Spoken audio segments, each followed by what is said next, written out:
Hello, welcome everyone. Thank you so much for joining us. And this session is Advancing Equity Through an Intersectional Approach. We are so excited to be learning with you in community. My name is Ilana Ween, and I am the Executive Director for the SRE Network, and I use she, her pronouns. For those of you who are new to SRE Network, welcome. We promote Jewish workplaces and communal spaces in becoming safe, respectful, and equitable through network building, resource sharing, and community investments. We are a network now of over 170 Jewish organizations committed to being on a journey together to create safety, respect, and equity for all. Before I talk a little bit about what this session is focused on, I just want to acknowledge that this is a really difficult time for our community and a really difficult time in the world. It means a lot that you're taking the time to be together in community to continue this work of safety, respect, equity. The approach that our network has been taking is really lifting up the incredible resources that you all are providing as experts in different areas, whether it's addressing issues of education and public awareness, anti-Semitism, et cetera. So we really believe that us continuing to further this work of safety, respect, equity is important now more than ever. And again, we just appreciate you bringing your full selves into this space and engaging with us as part of this learning community. So thank you. So in this session, we are going to be focusing on what it looks like to approach this work from an intersectional lens. And before we do that, I want to ground us in our commitment, SRE's commitment to creating more equitable workplaces and communal spaces. So equity is one of the core 3 values that our work is guided by. And we envision a Jewish communal landscape where all people are treated fairly and where there are meaningful pathways and access to opportunities and advancements that are provided to close demographic disparities. We have a focus both on gender as an area of focus and also safety, respect, and equity for all. And we believe that helping our community better understand what it looks like to approach this from an intersectional lens is really key to being able to be effective in this work. So we understand that one form of inequity and abuse does not occur in a silo, and instead it's inextricably linked with other forms of inequity and abuse. We understand that individuals can and do experience intersectional discrimination harassment in which they're targeted due to their multiple intersecting identities, such as race and gender, disability and gender, et cetera. We know that Black women, Indigenous women, Latinx women, women of color, trans women, LGBTQ plus women, and women with disabilities experience additional compounded inequity due to having multiple marginalized identities. And we believe that effective interventions for improving workplace and communal culture must take into account these realities. So we hope that today's session is going to help us all develop a foundational knowledge and understanding of intersectionality and how to approach equity work using an intersectional lens, so that in the months ahead, as we move into providing you all with more learning programs around our equity work, we have a shared foundation. So for those of you that participated in our strategic planning process or came to our most recent town hall, we're really excited about the direction that we're going over the next 3 years. We heard from you all loud and clear, you want us to go deeper into this area of equity. And this was one of those key areas that you were looking for more resources and supports around, which is how to do this work from an intersectional lens. So in the next hour, we're going to learn from a really incredible panel of change makers. And then we will have time as well for questions.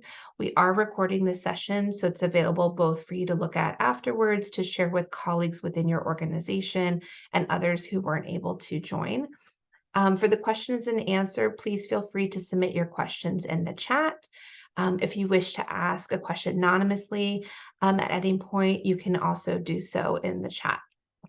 Okay, so now it is my privilege to introduce us to our 3 speakers. We have Dr. Deitra Reiser, who is the founder and principal of Transform for Equity.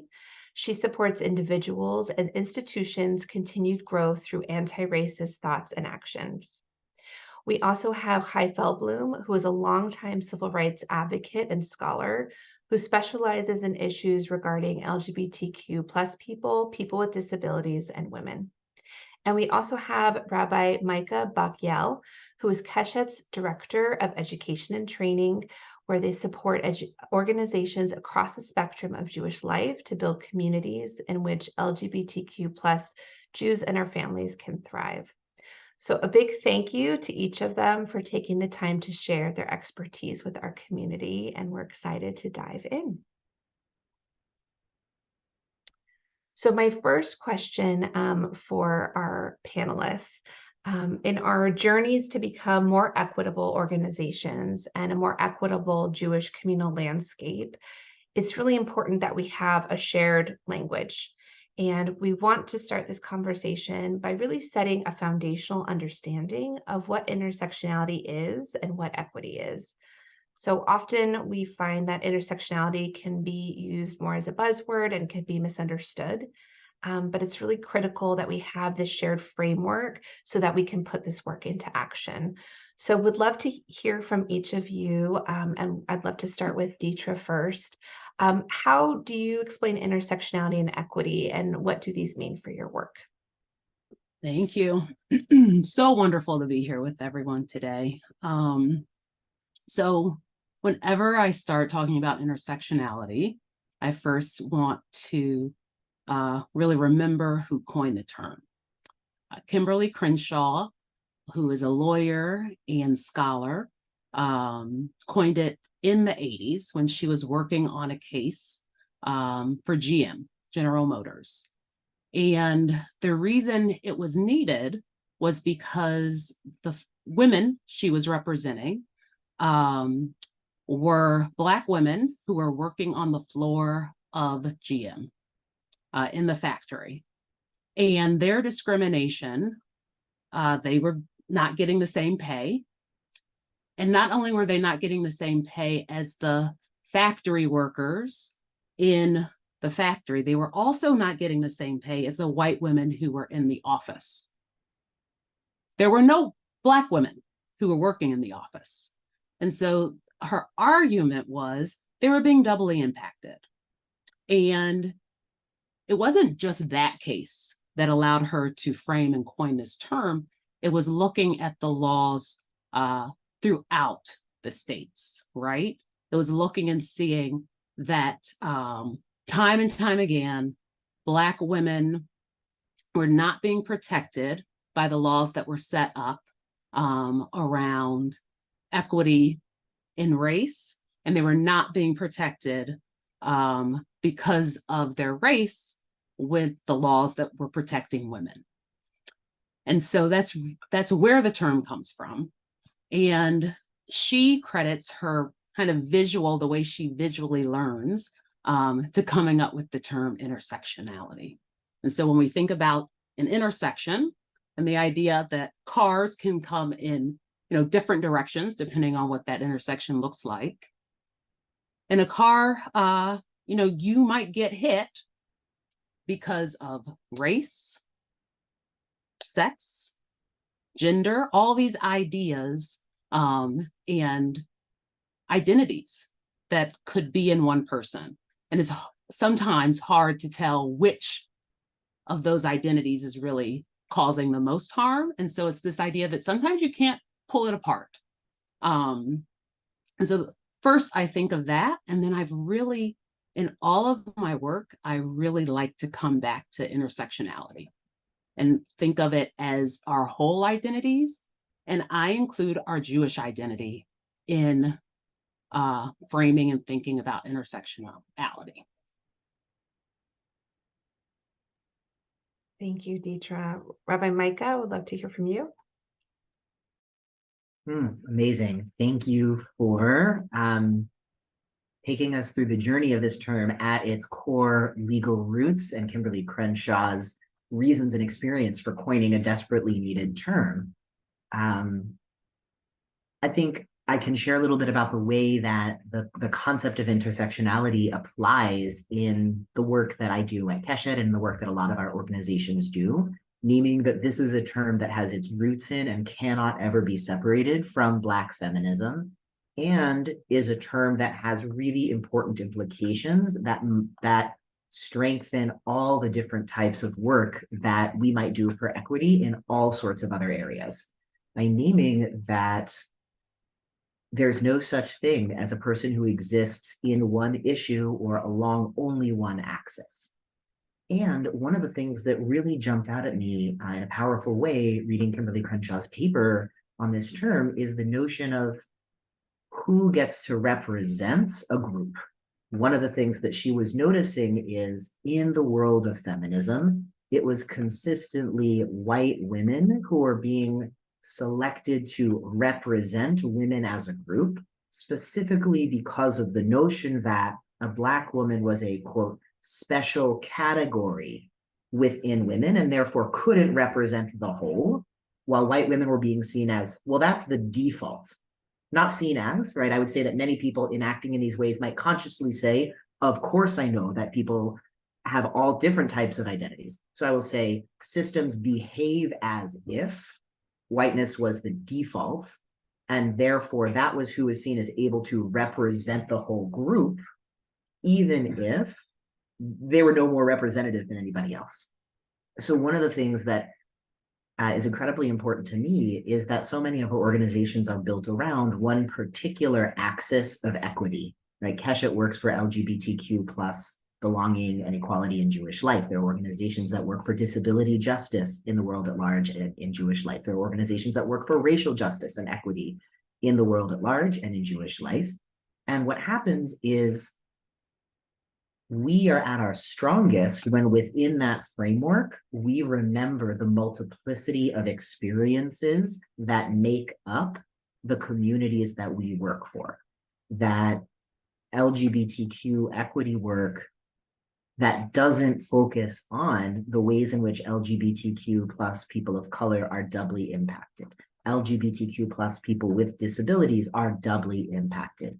LGBTQ plus people who are seen as marginalized in some other way in their communities are going to be impacted not just by homophobia and transphobia over here and a different phobia over there, but by the way in which those two work together jointly to create a not just quantitatively, but qualitatively different experience.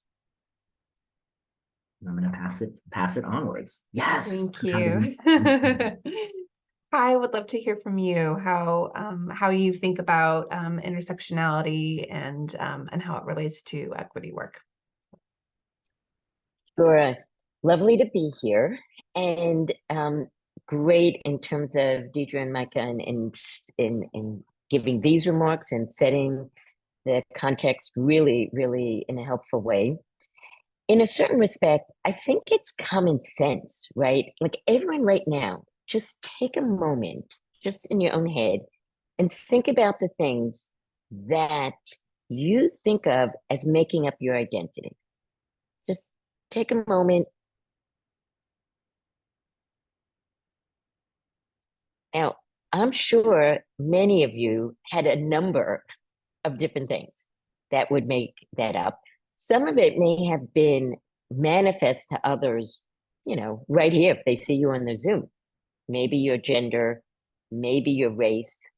Now that we've adopted, which I think is a really good approach of all of us, as many as possible, adding our pronouns of choice, someone who's non-binary can make that clear in a visible way.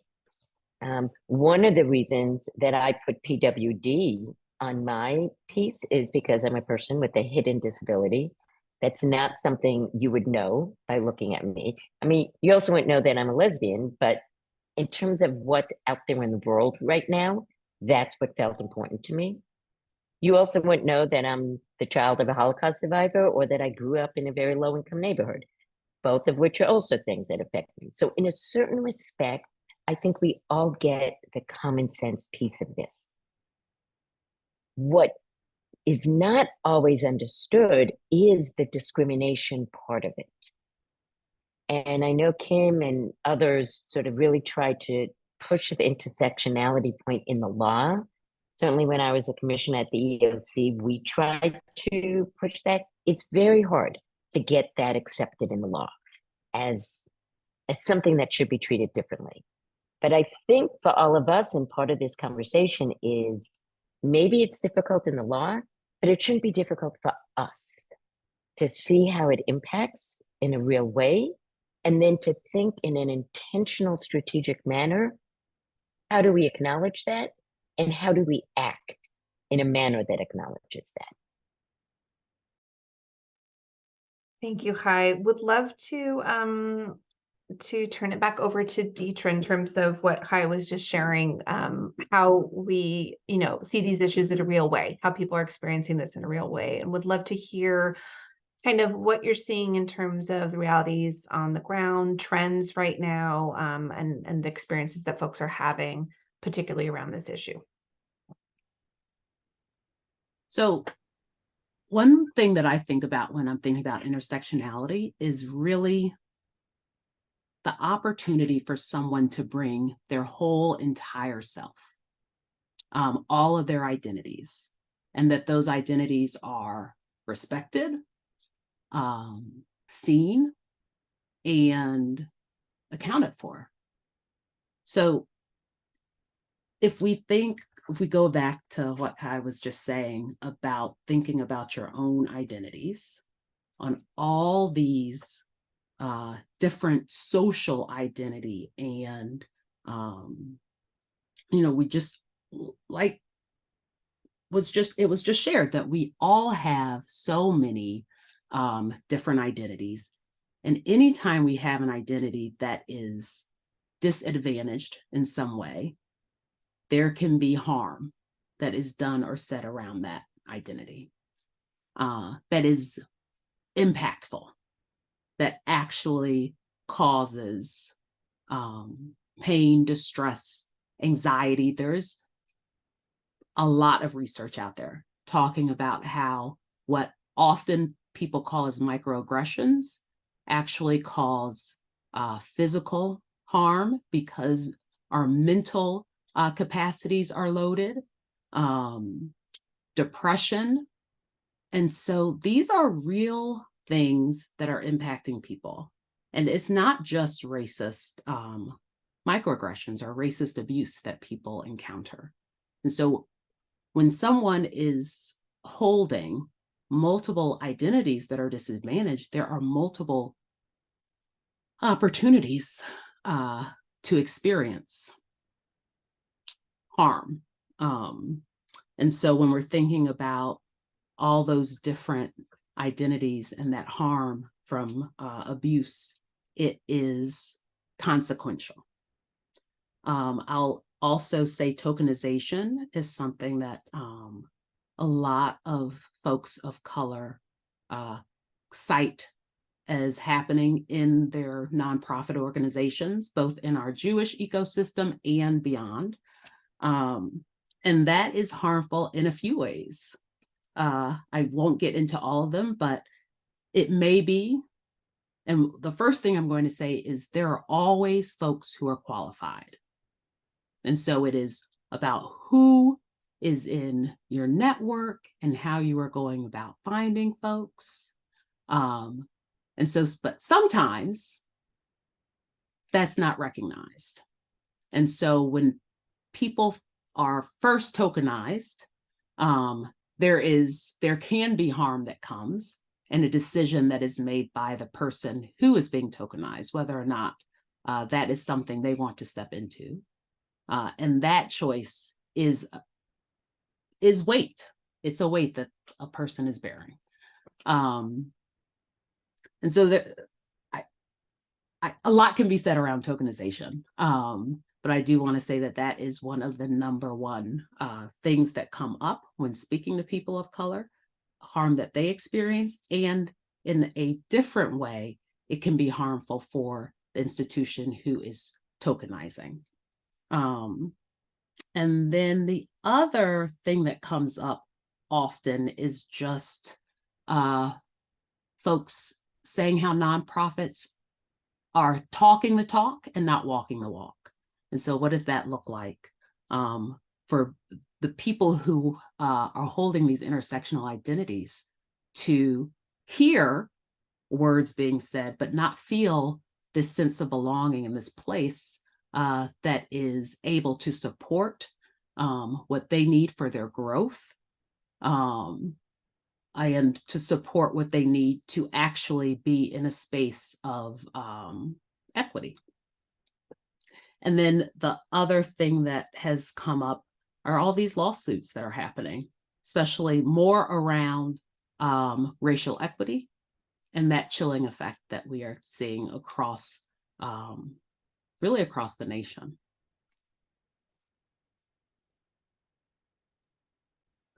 Thank you, Deitra. Micah, would love to hear from you. What are some trends and things that you're seeing on the ground around these issues? Thank you. I want to look a little bit outwards and then pull it back inwards, but I want to share some of what we're encountering at Keshet is a landscape across the United States that is deeply, deeply hostile on legal, social, safety-related ways to the LGBTQ+ community. And I could share with you, I had actually prepared quite a number of statistics and numbers like transgender adults are twice as likely as cisgender adults to be unemployed or underemployed. Cisgender adults earning 32% more money than transgender adults for comparable work. 75% of transgender youth reporting that they don't feel safe in school. Safe, such a baseline. And numbers like well over 90% of LGBTQ+ youth report hearing an identity word that they use for themselves used as if it were a slur or an insult in the world. So I want to name that is the landscape that we work in, and we're working to bring the Jewish community in very, very deep ways to that work. And I also want to name that those statistics hide some very, very important things. Those statistics hide, when we say transgender adults twice as likely as cisgender adults to be unemployed or underemployed, that's actually an example of why we need a framework like intersectionality to break down that data. Because that hides a dramatic disparity between transgender men and transgender women and transgender non-binary people. Sexism is deeply, not only intersectional with, but deeply interwoven with. It masks the ways in which transgender people of color, particularly the way that Black and Indigenous transgender people are also facing racism in the world of employment discrimination. It masks the ways in which transgender people are dramatically more likely to acquire disabilities because we are navigating healthcare systems that do not tend to our health, and therefore to then also encounter ableism in the world of employment, right? So the reason we need a concept like intersectionality is to begin to break down and not sort of look at what is this quote unquote average, but what does it actually represent point by point by point, because that's how we're going to start to address the core issues. And that's how we're going to start to see, wait a minute, there are communities within this broad LGBTQ+ community that are much, much more urgently experiencing these disparities in this moment. And maybe that's where we need to put our efforts, our energy, our work, our resources, because those are the tasks that are going to build equity in the deepest way. That's just a small taste, but that would apply also to, I do have to say one more thing. I do have to talk about healthcare access because I don't know how to not address that in this moment. And I'll share that I'm living in a state where healthcare access for the transgender community, for transgender youth and for transgender adults who access Medicaid, and for transgender adults who are incarcerated, gender-related care is no longer accessible in my home state. And it is deeply under threat for those of us to whom none of those three categories apply. And what I want to say is that shows us another place in which there is this double impact, this triple impact. What does it mean that I know people who are able to travel out of state 6 hours up the road to Chicago every month or 3 months to access life-saving healthcare, and that there are people in my community for whom that is not a viable possibility? And what do we do to use our resources where they are most desperately needed to ensure that life, and please make no mistake, this is life-saving healthcare, are accessible not to some quote unquote average statistic, but to the people who are facing the most dramatic barriers and obstacles to accessing the healthcare that they need. Now I'll pass it back. Thank you. Kai, would love to turn it to you and hear a little bit about what you're seeing in terms of trends and issues on the ground, specifically around disability access and intersectionality issues there. Yeah, I want to pick up on something Micah just said. When we think as a Jewish community, how can we take what everyone is saying here today and transform it into something practical? Obviously, one way is by looking internally. What are organizations set up like? And I have some comments about that, perhaps even in response to a future question. But the other thing is what matters to us as Jewish communities to work on? What issues are we going to spend our energy on? And obviously, we're Jewish organizations. We're focused on issues that affect Jewish people. That's absolutely makes sense, right? But once you realize, oh my God, there are a number of Jewish people who are trans. There are a number of Jewish people who have disabilities, sometimes significant psychiatric disabilities, and they are way, way over incarcerated, okay? Because the police have no clue how to deal with them. Once you realize that, you expand your view of where you should be putting your energies.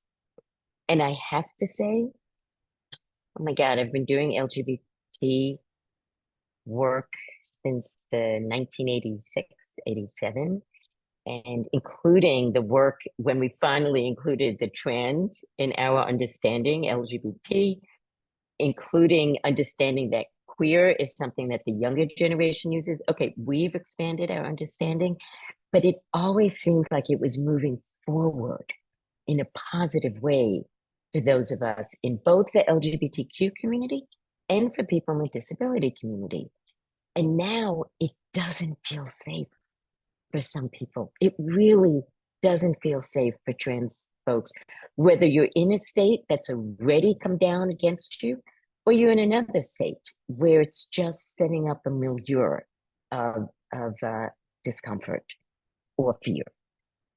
And I would say in terms of disability, what's different is that it's like the ADA, we got a law prohibiting discrimination against people with disability before we finally got a Supreme Court decision that established non-discrimination for LGBTQ people. So legally, disability was sort of ahead of the game.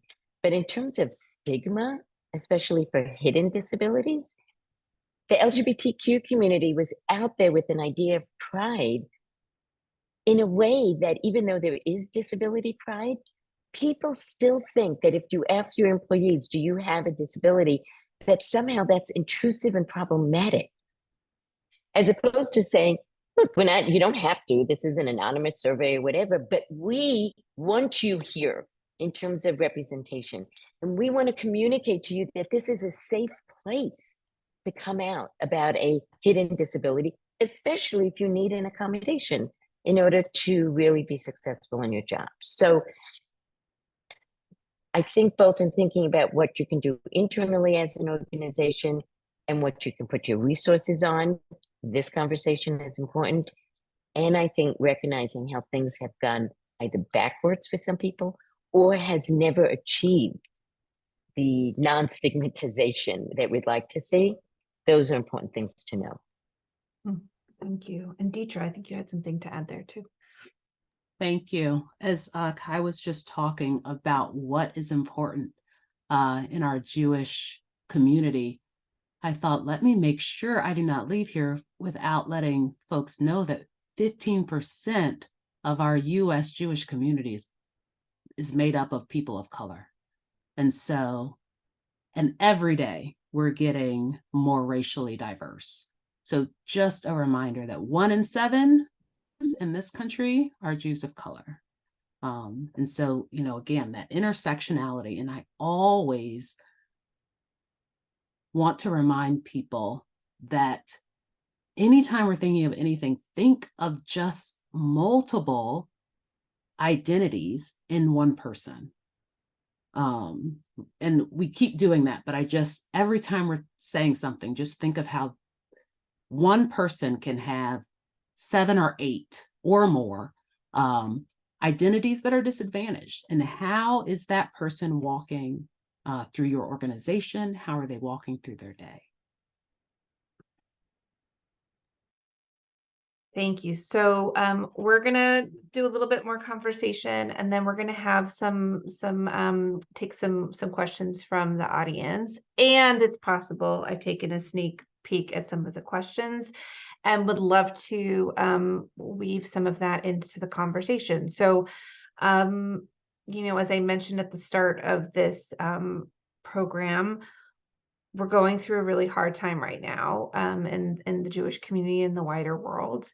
And with anti-Semitism on the rise, with folks who have loved ones who are in danger, or who have passed, who have been killed, who are fighting on the front lines. We've got folks that are having anti-Semitic incidents at their schools and synagogues. And so this is a real time of very not perceived, but very real danger that folks are experiencing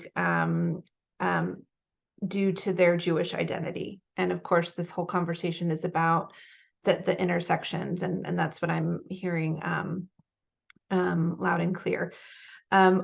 I think that there are some challenges in understanding, having conversations around privilege, having conversations around multiple identities, in the space of folks trying to identify where they sit in that scenario. Are they, for example, a person of privilege? Did they cause the different issues that of lack of safety, respect, and equity that may be appearing in the community or in their workplaces? How do they take on what's theirs and juggle these multiple identities, particularly when they're feeling unsafe? And so I appreciate, just to kind of share with the folks who are turning into this program and will listen to it later, we really felt it was important to have this conversation. We believe really firmly that these issues are intersectional, and that we haven't yet, as a community, built the muscle and the comfort and the shared framework of how to use this language and how to put this into practice. And actually, it's sometimes when things get sticky and complicated, that's kind of the best time to dig a little bit deeper. So I would love to bring Micah back into the conversation, and would love to hear where maybe this is coming up for you in your work. And how do you talk about differences of positionality and privilege, et cetera, particularly in moments like these where we're really thinking about the lack of safety from a particular identity? Yeah, I appreciate that question. I think as a starting point, people can get really scared and anxious about the word privilege. And I want to name that it is not a dirty word. It is not a source of guilt. It is not a contest. And it is not a contest you're trying to, have the most points or the least points in.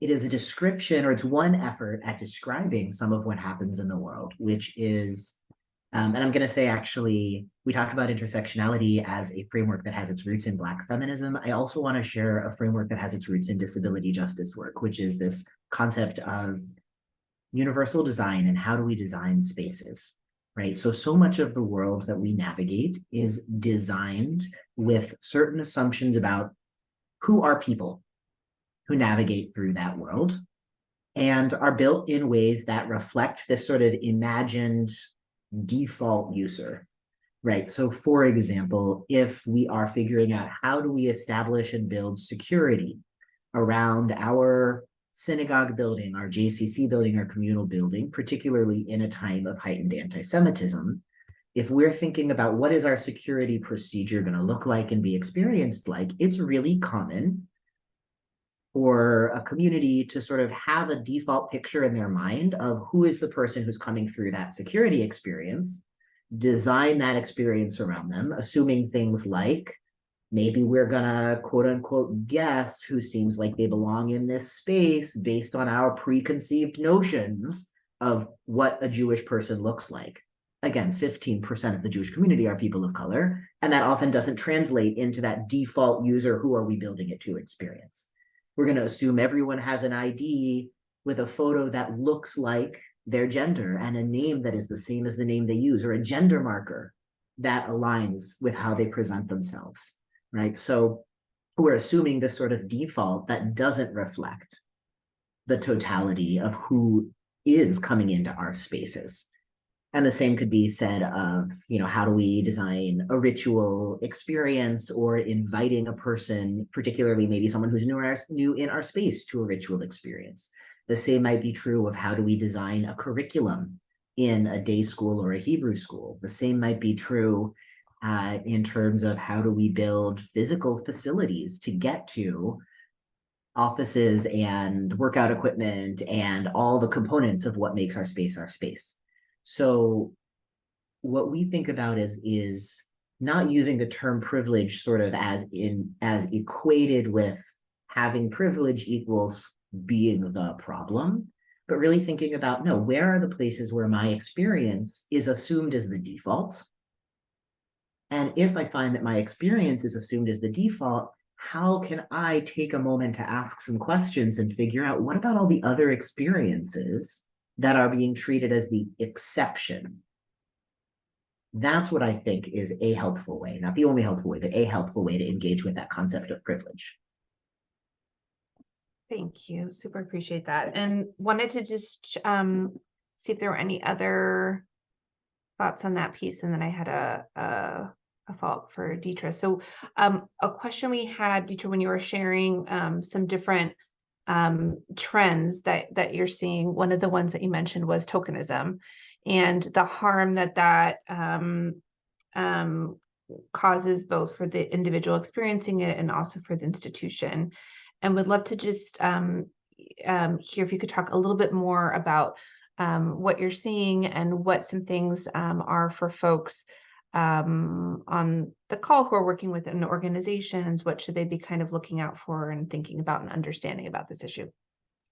Thanks for that question.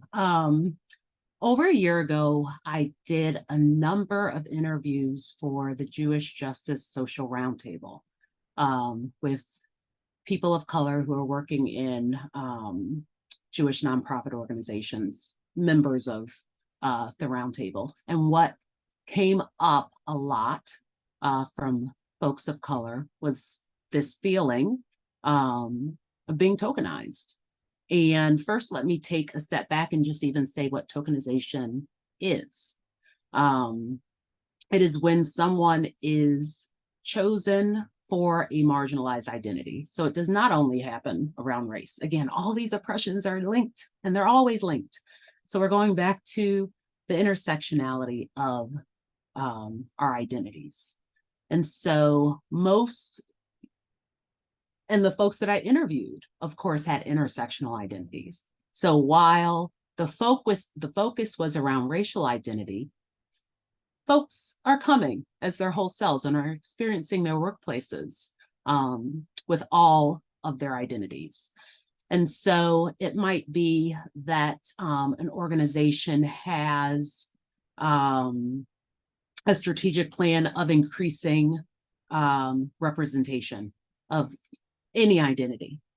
And so sometimes it might look like kind of going out and grabbing who fits that identity, interested in that position, in that thing or not, but you're a Black person, we have this diversity, equity, inclusion committee, we want you to serve.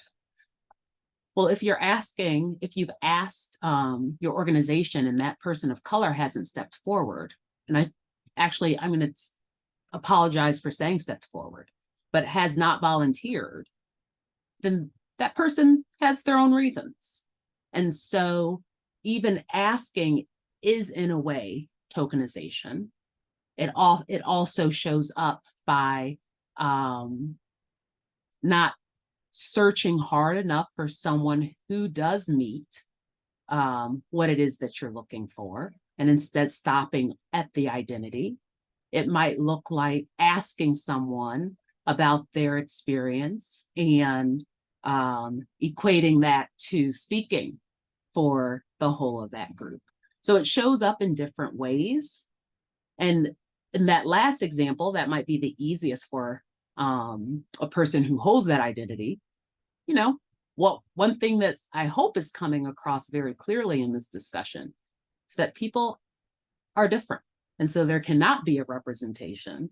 It is, you know, that story of one person, and they can share that.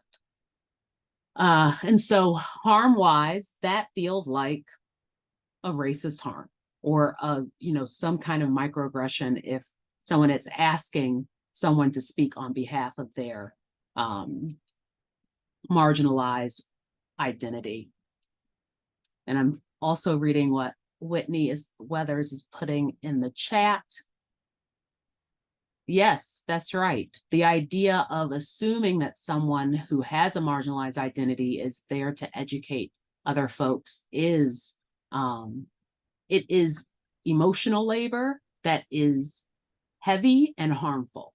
And so it's really making sure that we are educating ourselves, coming to spaces like this where folks who are being compensated are talking about these issues and really making time, you know, threading the needle for us. Thank you so much, Whitney. Yep, I'll stop there. Thank you. Deitra, hi. I think you had something to add there as well. Mm-hmm. Yeah, and it was actually something, I was so glad you brought it up, Deidre, the first time. I think this is a very, very hard line to walk.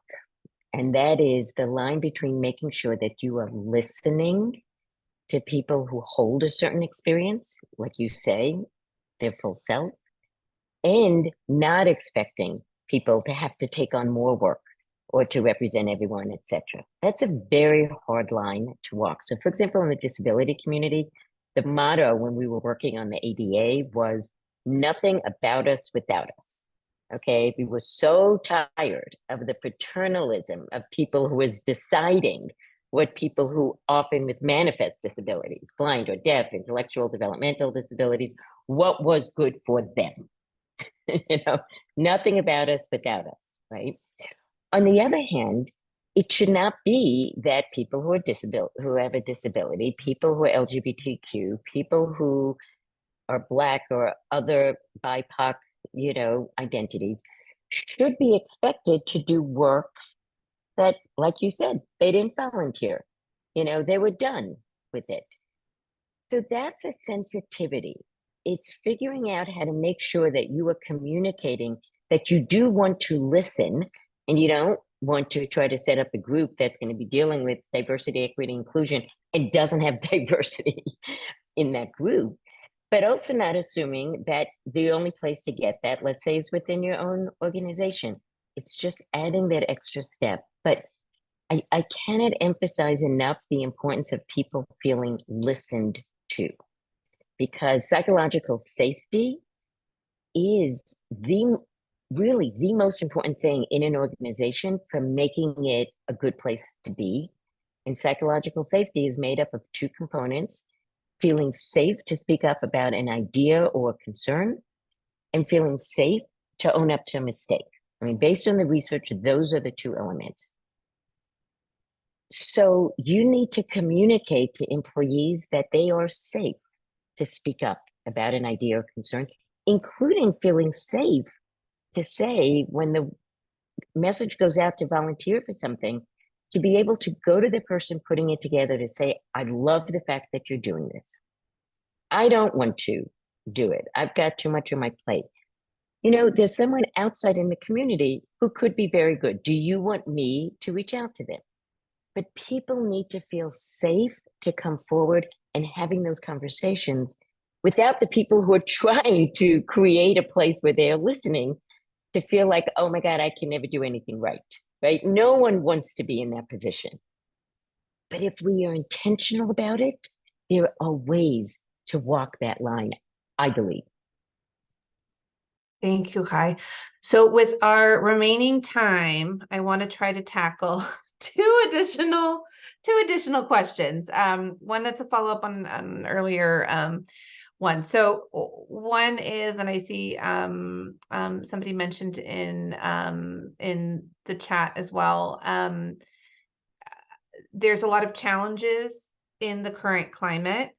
And just to name it, we've got folks on the call, maybe who are new to the subject matter and the topic, but others that aren't and have been doing really important work around intersectionality and also around coalition building, and have found these last few weeks to be difficult for a variety of reasons, including challenges with folks both in the Jewish community and beyond. And so one question, I'm just going to put both these questions out there. They're very different, but I would just love with the remaining time for us to touch on each of them.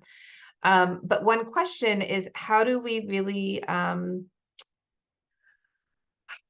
ground ourselves in the importance of this work, remind ourselves of the importance of this work in a way that can be sustained through challenges that we're in right now, and challenges that come and evolve over time. The other is around leadership buy-in. We've got folks who are really interested in how to push this work forward within their organization, and there's a lot of competing priorities, and they may find it challenging making the case for why it's important for an organization to use an intersectional frame versus doing their work in silos or deprioritizing. So I would just love somehow to just take a couple minutes on each of those. So with the first one, how do we really keep, our eye on the prize in terms of understanding this is longer term work, keep ourselves grounded in the environment that we're in right now? Deitra, would love to go to you if that works. Yeah, I mean, this time is challenging, and I'm hearing it with a lot of the folks I'm working with, and a lot of the coalitions that I'm involved in. And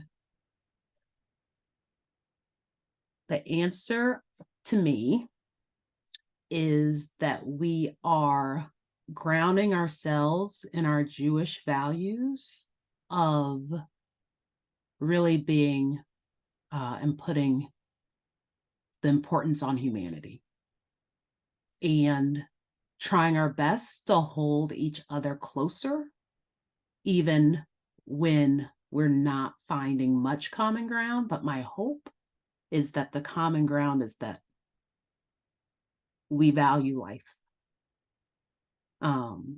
And so even in this time when there's a lot going on with folks talking, it all comes down to people valuing life. And if we are in relationship and just, as gently and as connected as possible, remind ourselves and each other and the people that we're having conversations with that is what we're talking about. We're talking about human life. And that what maybe you're feeling is that that person's not holding Jewish human life. And likely what they are feeling is that you are not holding Palestinian life. But if we are saying, like, we value life, and where else in all these other places we have common ground in our coalition that we've had, I think we can move forward. And if we can't, then we're lost. So we have to do this work, even though it's really hard and maybe you're crying at night. But that's, I think, how we do this, how we navigate this time. Thank you. Whew. Rabbi Micah, wanted to see if you had any thoughts on that as well, and then would love if you can just share a little bit about the leadership piece. Amazing. I mean, I would echo everything that you said, right? That if it is about real relationship, difficult listening, and finding the points where our coalitions have what to work on together, I think that is the only thing that is going to bring us through. Absolutely. And I want to ask you to repeat the second question again, because Yes, absolutely. I was all there. I know. So a question that we received from some folks on the call is how to effectively move forward efforts in this area with leadership that may have there may be some resistance, there may be some confusion, challenges around where to have a more integrated approach versus silo efforts around safety, respect, and equity. Yes. I mean, I think there are two tracks, and I'm working and sort of knowing who it is that I'm in relationship with as I sort of pick which track. But one track is there is a clear and unambiguous ethical argument for this work. Each person is deserving of dignity in their wholeness and fullness. And it is not despite, but precisely because of the unique collection of experiences, identities, stories, and sources of wisdom that each person has that we need them. There is also a very baseline sustainability argument that I think we can't ignore. Right. I think we heard numbers at various points throughout this. We heard that 15% of our Jewish communities are people of color. 22.5% of our teens are LGBTQ+. And the overwhelming majority of us at some point in our lives is going to experience disability. I truly cannot see a sustainable path forward for any of our institutions, any of our organized communities, if the voices of so many of us aren't able to be present.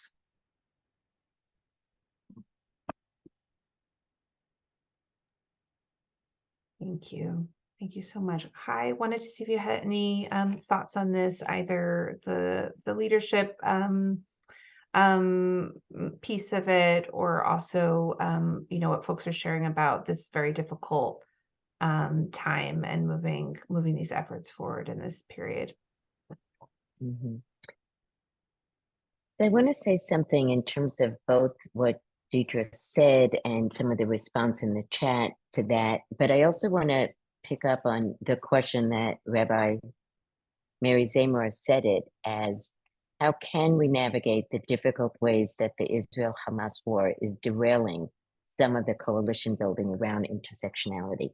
That's the most direct way of answering the question, of asking the question, and absolutely saying that we value human life, wherever that life is of course the ultimate answer, right? But as someone who, by the way, is sobbing both in the morning and at night, I don't know what the path forward is.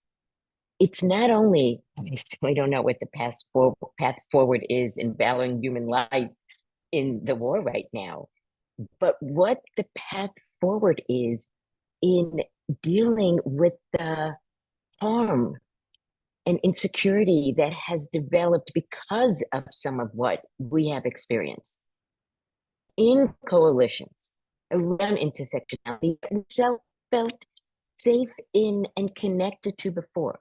So I guess the one thing I want to say to that question is, let's acknowledge how hard it is. But let's not let despair take over. And let me tell you, I'm someone for whom despair is not usually my mode, and I've been despairing a lot. But to me, that's just, okay, so it's hard. And you know what? I think that goes back to the leadership question. We are looking to our leaders to give us some way forward, even if it is just to say what you just said, Deitra and Micah, the value of human life, all human life, and the value of safety and security everywhere. I just want us to be honest about how hard it is to do that work right now.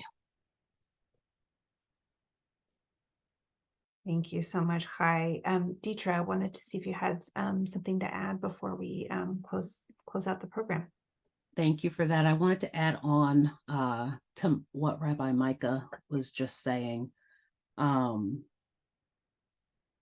Folks leave. Folks leave our institutions. Folks leave our organizations. They leave our Jewish community when they are not being seen, when they don't have a voice, when they're being tokenized and experience abuse. And so when we're not walking the walk, we're losing people. And that means money. And that means culture is being impacted. And so it's ethical and it is, you know what Rabbi Micah was saying, it is about sustainability. And so a lot of corporations have gotten this. And so they are putting money behind in these efforts, and those who are further along are doing better. So just, remembering that when people are able to be exactly who they are, they want to stay where they want to stay, and they want to be there, and they want to give their best. And so that's also a part of it that we don't want to lose sight of.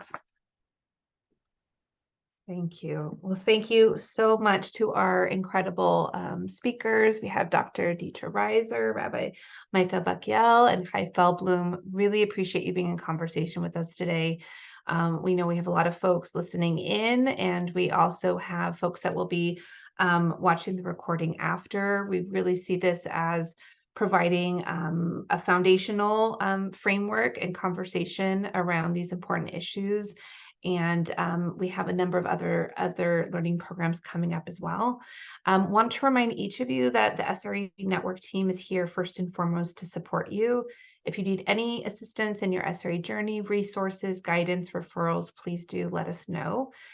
We hope that you'll join us at our other upcoming learning programs this fall. We have a program from respectful to unlawful behavior, understanding the continuum of workplace conduct, the impacts and interventions, and that's going to be with Fran Sepler on Tuesday, December 12th.